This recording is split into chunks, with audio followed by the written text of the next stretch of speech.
নমস্কার বন্ধুরা, আজকে একটা নতুন রেসিপি তোমাদের সঙ্গে শেয়ার করার জন্য আমি চলে এসেছি। তো সেই কারণে দেখো নিয়ে নিয়েছি কিছুটা পুঁটি মাছ আর নিয়েছি পাট শাক। তো পাট শাক দিয়ে পুঁটি মাছের একটা সুন্দর রেসিপি শেয়ার হবে তোমাদের সাথে আজকে। তো সেই কারণে পাট শাকটা আমি ভালো করে পরিষ্কার করে নেবো আগে, তারপর তোমাদেরকে দেখাচ্ছি। পুঁটি মাছগুলো খুব সুন্দর করে আমি বেছে পরিষ্কার করে ধুয়ে নিয়েছি, আবার দিয়ে এবার লবণ হলুদ মাখিয়ে রেখে দিয়েছি আর কড়াইয়ে দিয়েছি কিছুটা সাদা তেল। তো আস্তে আস্তে আমি মাছগুলো সব সুন্দর করে ভেজে নেব।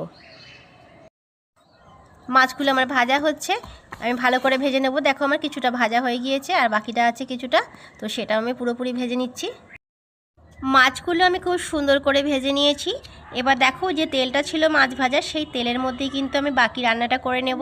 নিয়েছি অনেকখানি রসুন, রসুনটা একটু বেশি দিলেই খেতে বেশি ভালো হয়, আর দিয়েছি একটা শুকনো লঙ্কা ছিঁড়ে।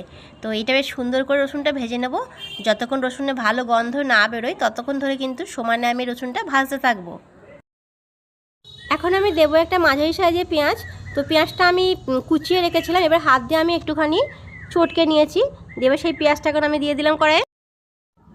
এবার আমি পেঁয়াজটা রসুনের সঙ্গে একটু ভেজে নেব, তবে আমি রসুনের মতন খুব লাল করে ভাজবো না, পেঁয়াজটা একটু মাঝারি করে ভাজবো। পেঁয়াজের একটু হালকা গন্ধ বেরোনো পর্যন্ত আমি পেঁয়াজটা ভেজে নেব।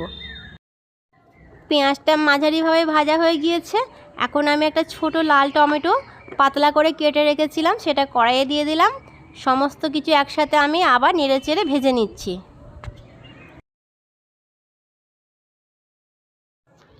এবার আমি আমার পরিমাণ বুঝে জল দিচ্ছি।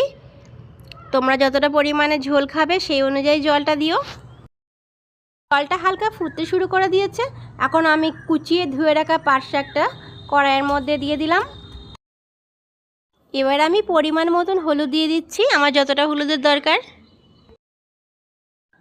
স্বাদ মতন লবণ দিয়ে দিচ্ছি, তবে এটা শাক বুঝে দিও, লবণটা তোমরা বুঝে দিও। এবার একটু চিনি দিয়ে দিচ্ছি, একটু মিষ্টি দিলে ব্যালেন্সটা খুব ভালো হয়।